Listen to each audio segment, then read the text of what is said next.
예루살렘 성전 동쪽에는 높이가 75피트, 폭이 60피트가 되는 거대한 성전 출입문이 하나 있었습니다.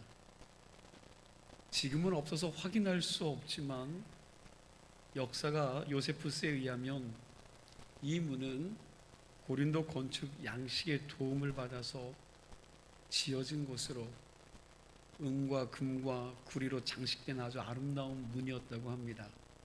그래서 그 이름이 뭐죠? 미문, 아름다울 미자와 문문자를 써서 아름다운 문이라는 뜻입니다. 자, 그런데 이 번쩍번쩍거리는 성전 미문 앞에 이 문과는 전혀 어울리지 않는 한 가련하고 불쌍한 거지가 찌그리고 앉아서 구걸하고 있었습니다. 이 사람은 태어날 때부터 안진병이었습니다. 사도행전 4장 22절 말씀에 보면 이 사람 나이가 40세 정도가 되었다라고 합니다. 그러니까 이 사람은 40평생 동안 한 번도 제 발로 서본 적이 없는 불쌍한 사람입니다. 아마도 40살 정도가 되니까 그 부모들은 세상을 떠났을지도 모릅니다. 이쯤 되니까 형제와 자매들도 다 시집가고 장가가서 곁에는 아무도 없었을 것이라는 생각이 듭니다. 이제는 홀로 남아 그저 그 빈집을 지켜가면서 먹고 살아야 될 텐데, 사실 오늘날에도 장애를 가지고 살아간다는 것이 쉽지 않은데 하물며 2000년 전 예루살렘 거리야 오죽했겠습니까? 과부와 고아, 가족 없는 장애인들은요 꼼짝없이 굶어 죽을 수밖에 없는 시대였습니다. 그래도 동네 사람들이 그랬는지 아니면 가까운 친척들이 그랬는지는 알 수 없지만 그를 불쌍히 여긴 사람들이 그를 둘러매고 사람들이 많이 왔다 갔다 하는 성전 문 앞에 데려다 놓았다고 했습니다. 거기서 하루 종일 움직이지 않은 채 구걸하며 지나가는 사람들이 동전 몇 푼 던져주면 그걸로 한 끼를 그리고 하루하루를 끼니를 연명했던 것 같습니다. 오늘 본문 2절과 3절 말씀을 보니까 구걸이라는 말이 두 번에 이에 등장하고 있습니다. 2절을 보면 성전에 들어가는 사람에게 구걸하기 위하여라고 했고요. 3절 말씀에서도 그가 베드로와 요한이 성전에 들어가함을 보고 구걸하거늘 이라고 했습니다. 이 사람이 성전에 들어가는 사람들에게 제발 좀 한 푼만 주세요, 이 불쌍한 안진뱅이에게 자비를 베풀어 주세요 하면서 구걸했습니다. 그런데 갑자기 놀라운 일이 벌어진 겁니다. 어느 날 갑자기 한 번도 걸어본 적이 없었던 이 거지가, 이 안진뱅이가 벌떡 일어나서 온 성전을 휘젓고 다니면서 하나님을 찬양합니다. 걷기도 하고 뛰기도 하면서 할렐루야 하면서 그 하나님을 찬양을 합니다. 기적이 일어난 것입니다. 그런데 이 기적을 일으킨 사람이 누구냐? 의과대학 출신의 정형외과 의사도 아니고 용한 침수를 배운 의사도 아니고 아주 평범한 갈릴리 출신의 시골 어부들 베드로와 요한이었습니다. 사실 이 사람들을 가만히 생각해 보면 이런 기적과 전혀 상관없이 평범한 삶을 살았던 사람들입니다. 그런데 어떻게 이 사람들이 이런 기적을 만들어낼 수 있었을까? 이게 오늘 우리가 함께 묵상하고 은혜를 나눌 주제입니다. 이 평범한 사람들이 기적을 만들어낸 첫 번째 이유는 기도였습니다. 기도. 1절 말씀을 우리 함께 읽도록 하겠습니다. 1절 말씀입니다. 제9시 기도 시간에 베드로와 요한이 성전에 올라갈새. 제9시 기도 시간에 베드로와 요한이 어디로 올라갔어요? 성전에 뭐하러요? 기도하러 올라갔습니다. 여기 올라갈새라는 그런 말은 헬라어 원어 성경에 보니 미완료 시제의 문법으로 쓰여져 있습니다. 헬라어에서 이 미완료 시제의 뜻은 과거에 규칙적으로 반복되었던 습관을 가리키는 말입니다. 그러니까 베드로와 요한이 어찌 하다가 한번 그 기도 시간에 시간을 내서 성전에 올라간 것이 아니라 계속해서 기도하러 올라갔다라는 거예요. 뭐 비가 오든 눈이 오든 문제가 있든 없든 병이 들었든 병이 안 들었든 상관이 없이 계속해서 시계추처럼 정확하게 올라갔다라는 겁니다. 이처럼 기도가 호흡이 된 이 사람들을 통하여 하나님의 위대한 기적을 만들어내신 겁니다. 유대인들은 하루에 기도를 3번 한다고 합니다. 3시와 6시와 9시에 기도하는데 3시는 오전 9시를 이야기하고요, 6시는 정오 12시를 이야기합니다. 9시는 오후 3시입니다. 그런데 지금 베드로와 요한은 오후 3시 제 9시에 올라갔다고 말씀하고 있습니다. 그러면 이렇게 9시에 올라간 베드로와 요한이 3시와 6시에는 안 올라갔겠습니까? 이미 그 사람들은 그날도 성전에 2번씩이나 올라갔습니다. 그럼에도 불구하고 또 시간이 되니까 뭐 한 거예요? 성전으로 올라오는 겁니다. 그리고 하나님 앞에 엎드려 부르짖고 기도합니다. 여러분, 어떤 사람을 통해서 하나님은 위대한 기적을 만들어내십니까? 예, 맞습니다. 기도하는 사람입니다. 그런데 지금 우리 성도들에게 여러분, 기도라는 것이 얼마나 공수표가 되었는지 모릅니다. 우리 이번에 이런 기도 제목을 놓고 기도합시다 그렇게 이야기했는데 그래 놓고 기도 안 하지요. 뭐 무슨 문제 무엇 때문에 우리 기도하겠습니다 그래 놓고 기도하지 않습니다. 교회에서 제일 강조하는 게 뭡니까? 기도인데 제일 하지 않는 것 또한 기도입니다. 제가 이렇게 기도해 드리겠습니다, 제가 잊지 않고 기도하겠습니다 그렇게 말하면서도 언제나 약속 부도수표를 날리는 모습이 오늘 여러분과 제 안에 있다는 겁니다. 베드로와 요한이 3시와 6시, 9시에 기도했는데 예수님도 기도하는 습관이 늘 있으셨다는 거예요. 누가복음 22장 39절 말씀에 보니까 예수님이 십자가를 앞에 두고 기도하는 모습을 이렇게 적어 놓았습니다. 우리 함께 읽겠습니다. 예수께서 나가사 습관을 따라 감람산에 가심에 제자들도 따라갔더니, 예수께서 나가사 뭐 하신다고요? 습관을 따라 감람산에 가셨다는 거죠. 여기에 습관을 따라라는 말이 나옵니다. 예수님은 무슨 생각나면 한번 하나님 앞에 나아가 아뢰고, 무슨 문제가 있으면 그거 가지고 가서 하나님 앞에 기도하는 것이 아니라 시간이 나든 안 나든 바쁘든 안 바쁘든 문제가 있으나 없으나 예수님은 습관을 쫓아서 한적한 곳에 가서 하나님 앞에 기도하셨습니다. 여러분, 우리의 기도의 모습은 어떻습니까? 5분 10분 기도하지 못하고 그것도 그냥 자기 생각으로 속으로 한두 마디 하다가 그냥 끝나버리는 그런 기도를 하지 않으십니까? 한 청년이 교회 목사님을 찾아가 이렇게 이야기합니다. 목사님, 기도는 어떻게 드려야 합니까? 이렇게 질문을 했습니다. 그러자 목사님은 그 청년을 데리고 강가로 갔습니다. 목사님은 청년의 겉옷을 벗게 하고 무턱대고 그 청년의 손을 잡고 강으로 끌고 들어갔습니다.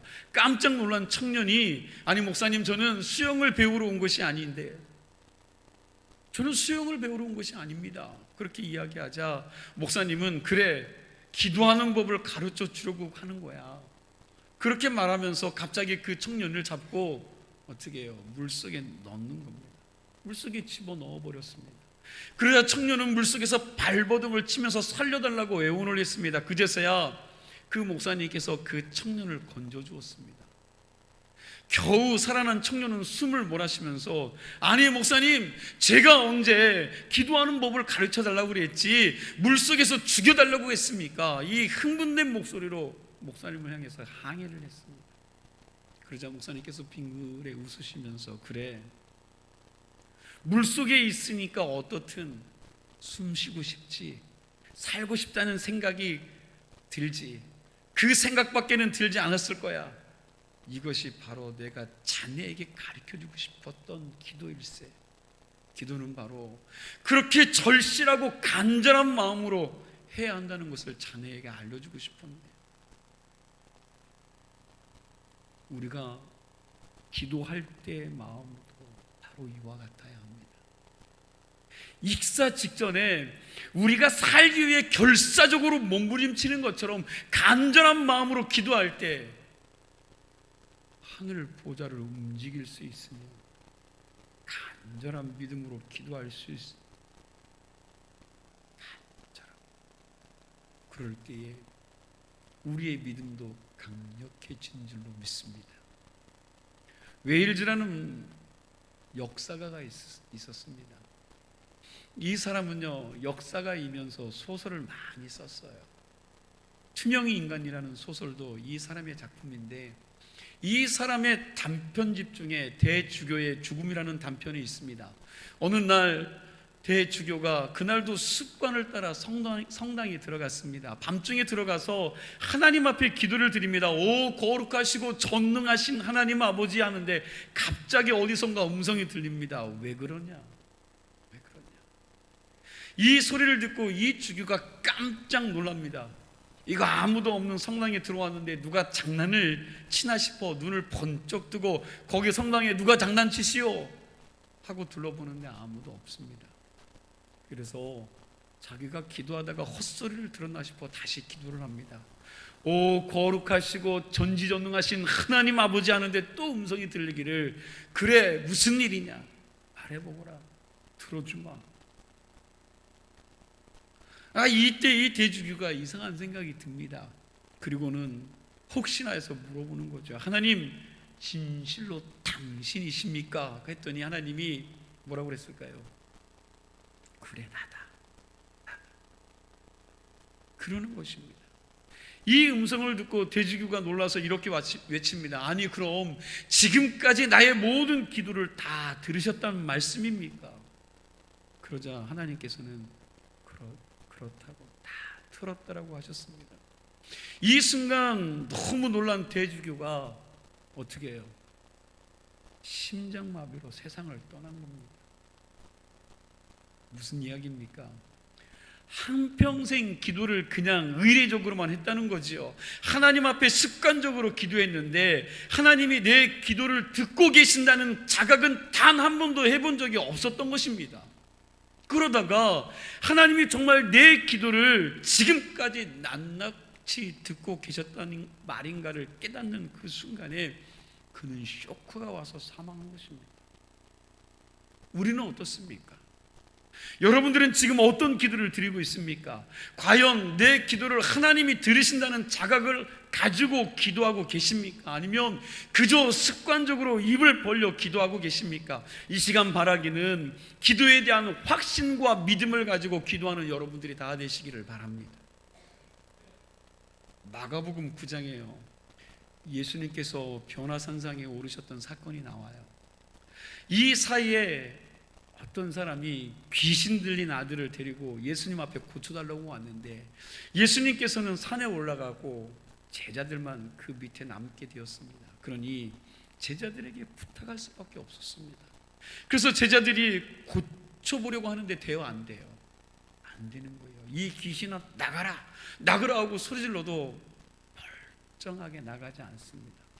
그래서 진땀을 흘리고 있는데 예수님께서 산에서 내려오셨습니다. 그리고 그 장면을 보시자마자 그 즉시 그 귀신을 쫓아내셨죠.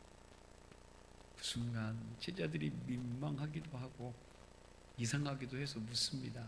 그게 마가복음 9장 28절과 29절 말씀인데 우리 함께 읽겠습니다. 함께 읽습니다. 집에 들어가심에 제자들이 조용히 묻자오되 우리는 어찌하여 능히 그 귀신을 쫓아내지 못하였나이까? 이르시되 기도 외에는 다른 것으로는 이런 종류가 나갈 수 없느니라 하십니다.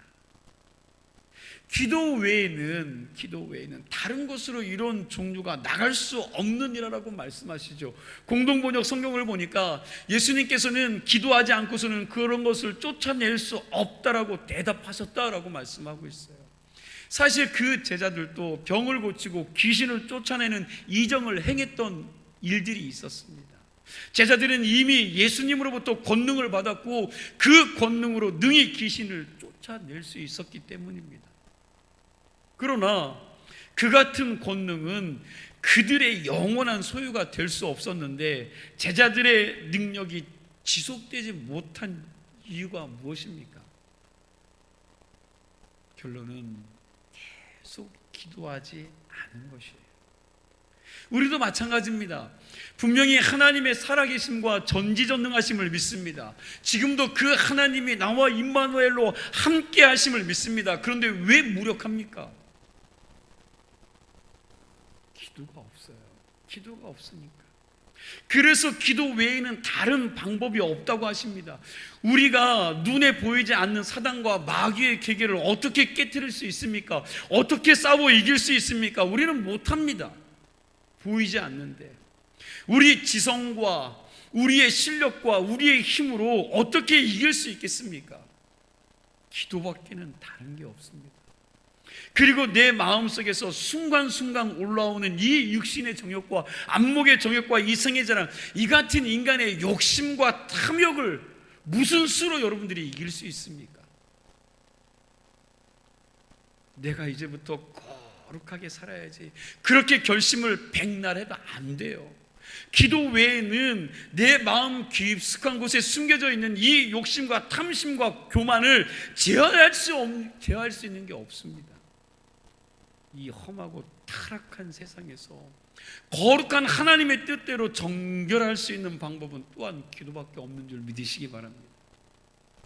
여러분, 가정에서 그리고 내가 살고 있는, 내가 일하는 일터에서 하나님의 능력을 체험하기를 원하십니까? 기도를 시작해 보시기 바랍니다. 그것도 그냥 형식적인 기도가 아니라 진실한 기도, 믿음으로 드리는, 믿음으로 구하는 기도를 하시기 바랍니다. 그리고 어쩌다가 한두 번 하는 기도가 아니라 호흡처럼, 여러분들이 숨 쉬는 것처럼 하나님 앞에 기도하기 시작할 때 하나님께서는 그러한 사람들을 통해서 기적을 만들어내실 줄로 믿습니다. 우리가 잘 아는 찬양 중에 이런 찬양이 있지요. 기도할 수 있는데 왜 걱정하십니까?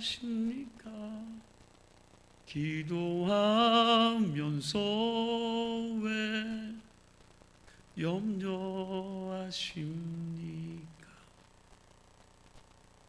걱정하지 마시기 바랍니다. 하나님은 우리의 연약한 기도를 통하여 기적을 만들어내시는 전지전능한 하나님이십니다. 이제부터는 여러분들의 기도의 입술을 열고 부르짖기 시작하시기 바랍니다. 막혔던 기도의 문이 열리고 하나님의 기적적인 손길을 체험하리라 믿습니다. 다음 주에 있을 여러분 특별 새벽기도 깨어 기도하는 시점으로 삼으시길 간절히 소망합니다. 하나님 앞에 나와 여러분 깨어 기도할 수 있는 교회가 되기를 간절히 소망합니다. 이제 두 번째로, 여기 갈릴리 시골 출신인 이 제자들이 기적을 만들어 놓은 두 번째 원리가 있는데, 그들은 하나님의 집을 찾았다라는 사실입니다. 언제 어디서 기적이 일어났느냐? 하나님을 찾아 성전으로 올라가던 중 성전 문 앞에서 기적이 일어났습니다. 여기가 기적이 만들어지는 장소입니다. 1절부터 2절까지 우리 말씀 오늘 다시 한번 읽도록 하겠습니다. 1절과 2절 말씀입니다. 제9시 기도 시간에 베드로와 요한이 성전에 올라갈새 나면서 못 걷게 된 이를 사람들이 메고 오니 이는 성전에 들어가는 사람들에게 구걸하기 위하여 날마다 미문이라는 성전 문에 두는 자라. 여기 성전이라는 말이 세 번이 나오지요. 하나님의 능력이 하나님의 집에서 나타납니다. 여기는 하나님의 집, 성전이죠. 거룩성, 집전에서 거룩한 집입니다. 왜 여기가 거룩한 집입니까? 여러분, 좋은 재료를 써서 거룩한 집이 아닙니다. 왜 여기가 거룩한 집이냐? 그것은 거룩한 하나님이 임재하여 계시기 때문에, 그분이 이곳에 임재해 있기 때문에 여기가 거룩한 집입니다. 어떤 사람들은 이런 이야기를 하면 이렇게 반문하죠. 아마 지금도 속으로 마음속으로 그러신 분들이 계실지 모르겠습니다. 아니, 하나님은 무소부지하신데 왜 성전에만 계시느냐? 안 기으신 것이 없지 않는가? 그러니 꼭 교회에만 와서 기도할 필요가 없다, 그러는 분이 계실지도 모르는데 물론 맞는 이야기입니다. 꼭 새벽 예배 때 예배당까지 찾아와서 기도할 필요가 어디 있느냐? 집에 와서 아침 일찍 일어나 한 30분 기도하면 되지. 이것도 일리가 있는 말씀입니다. 하나님은 어디나 다 계십니다. 우리의 집에도 계시고 시장에도 계시고 온 천지에 하나님의 눈길이 미치지 않는 곳이 없고 하나님의 전능하신 손길이 닿지 않는 곳이 없습니다. 이건 분명합니다. 이렇게 생각하는 신앙은 건강한 신앙입니다. 그런데 우리가 성경을 좀 주의 깊게 읽어보면 더 깊은 사실을 하나 발견하게 됩니다. 그게 뭐냐면 하나님께서는 당신의 집을 택하셨다라는 거예요. 그리고 거기에다 당신의 명예로운 이름을 거기에 두시고 거기에 특별히 당신의 눈을 두시고 당신의 귀를 기울이시고 계신다라는 사실입니다. 그래서 역대하 7장 15절 이하의 말씀을 보니까 여호와 하나님이 솔로몬에게 이렇게 말씀하시죠. 우리 함께 읽겠습니다. 역대하 7장 15절 16절 함께 읽습니다. 이제 이곳에서 하는 기도에 내가 눈을 들고 귀를 기울이리니 이는 내가 이미 이 성전을 택하고 거룩하게 하여 내 이름을 여기에 영원히 있게 하였습니다. 내 눈과 내 마음이 항상 여기에 있으리라. 아멘. 다시 한번 말씀드리겠습니다. 이 세상 천지 어느 구석이라도 여러분 하나님의 눈밖에 떠난 곳은 한 곳도 없습니다. 심지어 여러분 죄 짓는 술집과 노래방, 여러분 음란하게 죄 짓는 그 모든 것 하나님께서 다 살피십니다. 그뿐만 아니라 남들이 모르게 섬기고 일하는 그 모든 것들도 하나님께서는 살피고 있습니다. 하나님의 능력의 손길이 미치지 않는 곳은 한 곳도 없습니다. 하지만 하나님은 성경을 보니까 이 전을 내가 택하노라 그렇게 여기시고 또 여기에 내 이름을 두었노라고 그렇게 말씀하시고 여기에 내 눈과 마음을 두었노라 그리고 여기서 하는 기도 내가 귀 기울여 듣겠다라고 말씀하시고 있다라는 거예요. 지금 우리나라가 경제적으로 정치적으로 어렵다라고 해서 대통령이 있는 청와대 영빈관에서 아니면 유명한 호텔이나 국제적인 회의 장소에서 높은 사람들이 모여서 회의한다 할지라도 하나님은 눈 하나 깜짝하지 않으십니다. 하지만 그런 명망 있는 건물과는 비교할 수 없는 훨씬 초라하고 보잘것없는 작은 교회들이라 할지라도 그리고 그곳에서 힘도 없고 배움도 짧고 가족 이름 외에는 알아주니 없는 그런 성도들이 하나님 앞에 간절한 마음으로 토로하며 울부짖는다면 하나님께서는 그 작은 성도들의 기도에 귀를 기울이시고 응답해 주실 줄로 믿습니다. 왜 굳이 예배당에 와서 기도해야 됩니까? 여기가 기적의 장소이고 여기가 하나님의 용서와 하나님의 은혜가 부어지는 장소입니다. 그리고 여기가 실패하고 절망하고 낙심했던 우리의 영육간의 모든 문제를 해결받고 치유받고 고침받는 축복의 장소이기 때문에 그렇습니다. 베드로와 요한이 정해진 기도 시간에 하나님의 성전을 올라갔다가 기적을 행했습니다. 제가 이 말씀을 가만히 묵상하다가 이 안진뱅이는 그래도 복 있는 사람이라는 생각이 들었습니다. 왜요? 어디 안진뱅이가 이 사람뿐이겠습니까? 옛날에 거지와 병자가 얼마나 많이 있었겠습니까? 사람 많이 몰리는 시장에도 많이 있을 거라는 생각이 듭니다. 무슨 이야기냐면 구걸에도 예배당 문 앞에서 구걸하면 복이 있다는 거예요.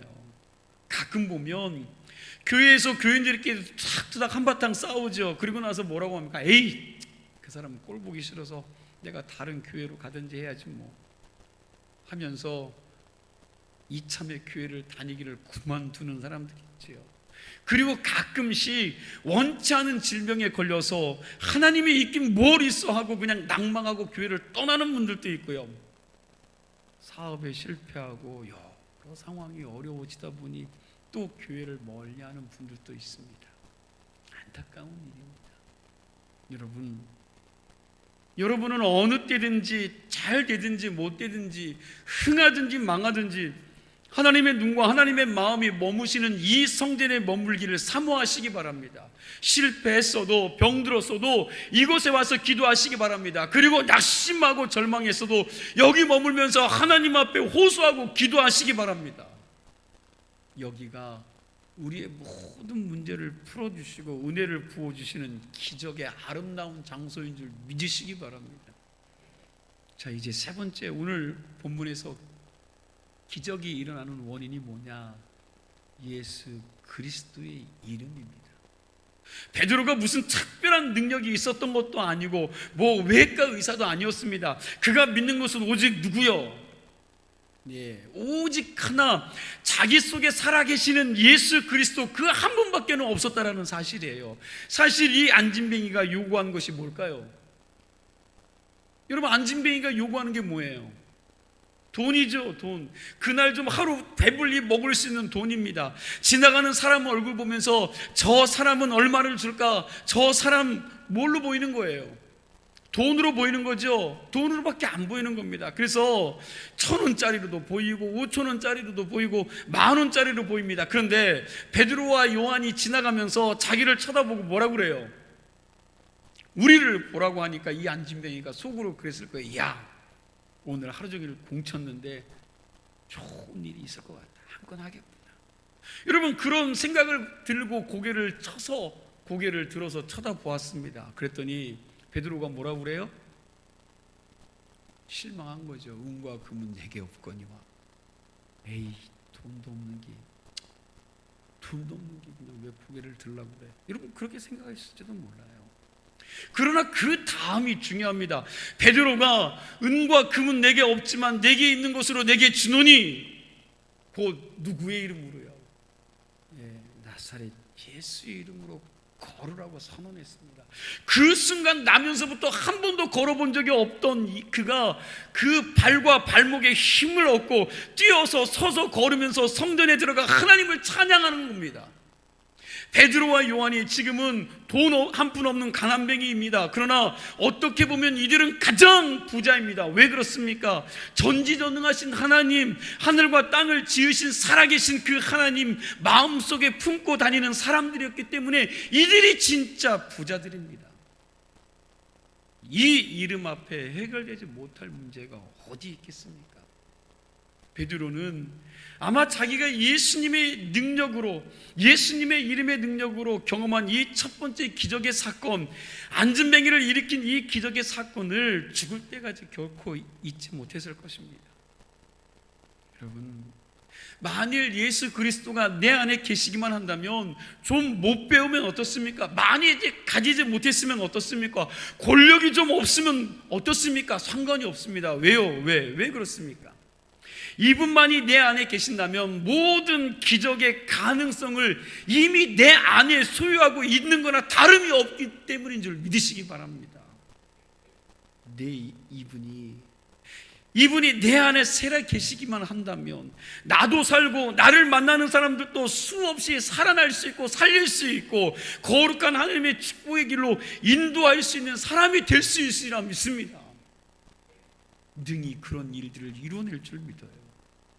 그래서 요한복음 14장 12절에 주님이 이렇게 말씀하시는 거죠. 우리 함께 읽습니다. 내가 진실로 너희에게 이르노니 나를 믿는 자는 내가 하는 일을 그도 할 것이요 또한 그보다 큰 일도 하리니. 이는 내가 아버지께로 갑니다. 내가 진실로 너희에게 이르노니 나를 믿는 자는 내가 하는 일을 그도 할 것이요 또한 그보다 더 큰 일을 할 것이라고 말씀하고 있습니다. 이 말씀은 주님이 하신 것보다 더욱 위대한 기적들도 주님을 온전히 믿고 섬기는 사람들에게 나타내시겠다라는 약속의 말씀입니다.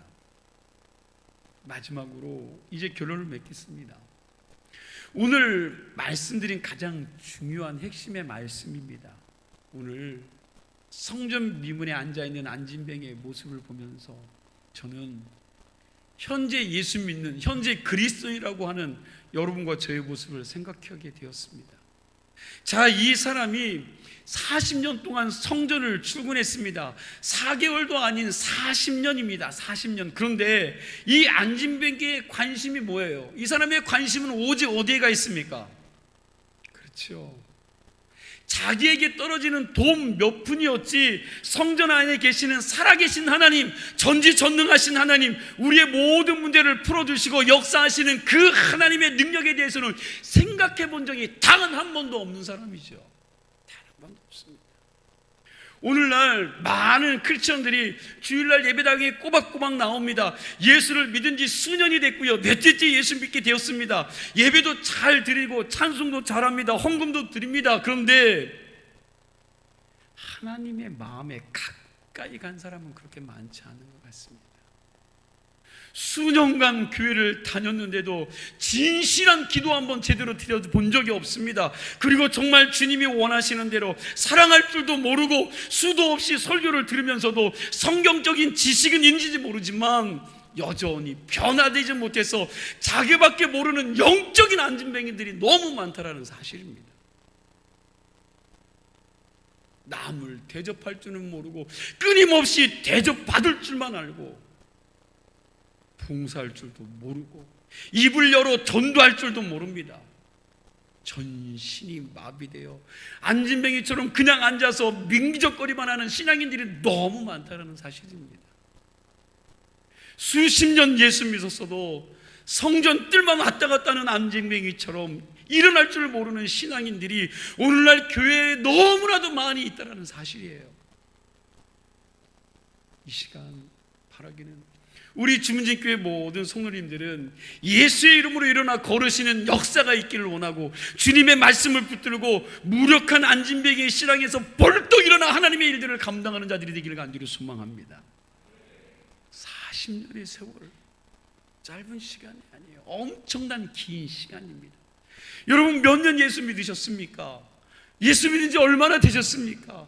이제는 예수의 이름으로 좀 툭툭 털고 일어나서 하나님의 일들을 감당하시기 바랍니다. 그리고 하나님의 능력을 힘입어 살아있는 그리스도인으로서 세상을 향하여서 승리하며 살아가는 믿음의 거룩한 장부들이 다 되시기를 간절히 축원합니다.